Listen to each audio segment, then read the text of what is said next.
Hey everybody, welcome back to the Progressive Voice, and today, November 25th, 2016, Fidel Castro, the former Cuban prime minister slash president, has died in the Santiago de Cuba province in Cuba. So this is pretty monumental because he is a very monumental history figure in the past, I don't know, 40, 50, 60 years in the Cold War, a very huge figure in the Cold War, and also for Cuba because we're going to get into that. But he was the person who led the Cuban Revolution against a dictator known as Bautista. So his starting was it's very interesting, and it's very unexpected that he would get to power like this. So he actually, his dad was a landowner who was from Spain, and I guess he had become part of the revolution against Batista, who was I guess an oppressive regime, and he actually led a failed attack, and with about 150 troops, and he was sentenced in that the trial that he didn't have a trial because they didn't allow him to give a defense, but journalists were in a room with him and heard out his defense and recorded it. So I quote this from CNN: "At his sentencing, Castro told the court, 'Condemn me, it doesn't matter. History will absolve me.'"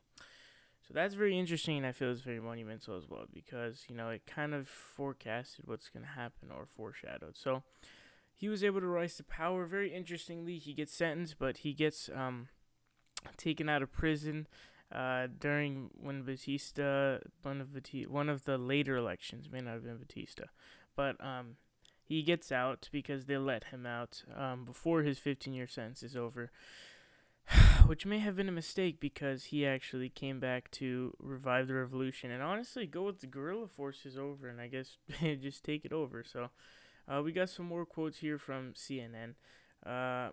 I'll leave the link to the article actually down below in the description. So, quote, "He was released in 1955 as a part of an amnesty for political prisoners and lived in exile in the United States and Mexico, where he organized a guerrilla group with brother Raul and Ernesto Che Guevara, an Argentine doctor turned revolutionary. They named themselves the July 26 movement after the date of the failed Moncada attack." So that's also interesting. So he kind of, took it upon his life to make it a goal to actually be revolutionary and overthrow the government.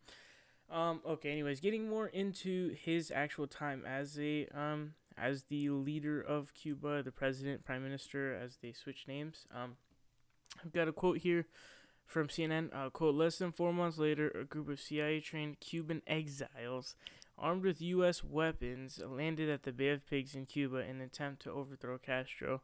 The invasion failed miserably, with many of the exile fighters killed or captured." So this is actually coming after the Cubans started to become more socialist. And here's another quote from CNN. Quote: "While the United States quickly recognized a new government when Castro came to power on January 1st, 1959, tensions arose after Cuba began nationalizing factories and plantations owned by American companies. In January 1961, Washington broke off diplomatic relations." So basically, they started siding with socialist ideologies and putting them into the government. And they started to align themselves with the Soviet Union, which plays a huge part into the Cold War, of course, because they now become a huge factor and a huge ally of the Soviet Union.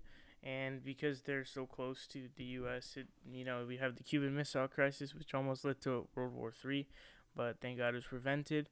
And also, Fidel Castro has held one of the strongest stances against the U.S. that you would possibly think. You think that someone would eventually come around to it, but honestly, if he hadn't gotten ill, we'd still have the same terrible diplomatic situation we had before. So, also another quote: "The United States later paid $53 million worth of food and medicine in exchange for more than 1,100 prisoners." So this kind of feeds into the idea that communism topples itself, and we kind of used a lot of money, a lot of lives, and a lot of time spent on trying to topple these governments that either didn't get toppled because of us or just toppled themselves. But Anyways, Castro is officially dead. His brother is the president, but he said he plans to resign in 2018 because that motherfucker's old too. I think he's 85, so he's about to go on the same fucking path. That was his one of his main buddies, because obviously it's his brother, but it's more than that too with the guerrillas. But yeah, Fidel Castro's dead.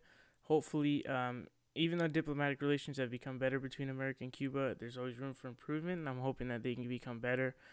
And hopefully, we can just have a regime that gives power to the people and the government represents them. And let's see what happens. Let's hope for the best.